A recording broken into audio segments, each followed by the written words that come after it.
Sholat, tapi pikiran melayang. Begini jawaban Rasulullah yang menggetarkan hati. Pada suatu majelis Rasulullah, suasana terasa begitu tenang. Para sahabat duduk melingkar menyimak setiap perkataan beliau dengan penuh perhatian. Namun, di antara mereka, ada seorang sahabat yang tampak gelisah. Jemarinya saling menggenggam, matanya menunduk, dan napasnya terasa berat. Setelah beberapa saat ragu, ia akhirnya mengangkat wajah dan berkata dengan suara lirih, "Wahai Rasulullah, aku ingin bertanya, tetapi aku khawatir pertanyaanku ini akan membuatku semakin malu di hadapan Allah." Rasulullah pun tersenyum lembut, menatapnya penuh kasih sayang. "Katakanlah, wahai saudaraku, tidak ada pertanyaan yang membuat seseorang hina jika ia bertanya untuk mencari kebaikan." Sahabat itu menarik napas dalam, matanya mulai berkaca-kaca. "Wahai Rasulullah, aku merasa salatku sering tidak khusyuk.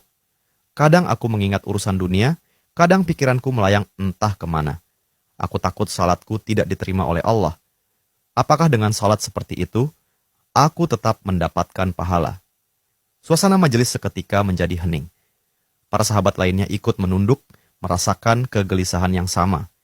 Mereka tahu betapa beratnya pertanyaan itu. Namun, yang terjadi setelahnya benar-benar di luar dugaan.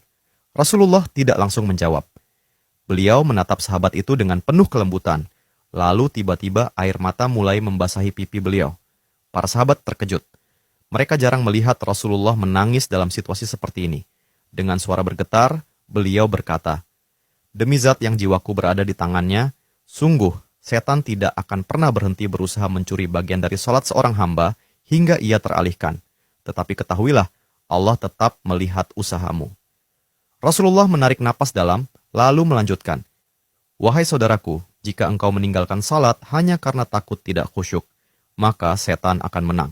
Tetapi jika engkau tetap berusaha salat meski pikiranmu teralihkan, ketahuilah bahwa setiap kali engkau berusaha kembali kepada Allah dalam salatmu, saat itulah Allah menyambutmu." Mendengar itu, sahabat tersebut tak mampu menahan tangis. Begitu pula para sahabat lainnya.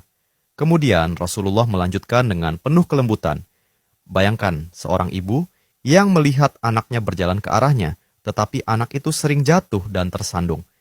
Apakah sang ibu akan marah? Tidak. Ia justru akan berlari menghampirinya, mengangkatnya, dan mendekapnya erat. Itulah Allah. Ia lebih penyayang daripada seorang ibu kepada anaknya. Selama engkau terus kembali, Allah akan selalu menerimamu." Air mata mengalir di pipi sahabat itu. Kata-kata Rasulullah begitu menusuk hatinya.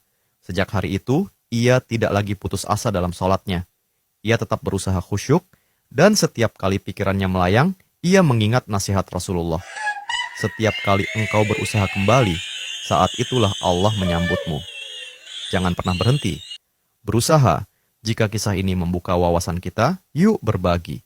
Biar banyak yang tercerahkan. Setiap satu kebaikan dibalas Allah 10 kali kebaikan. Barokallah forever. Amin ya Rabbal Alamin ya Mujibas Sailin.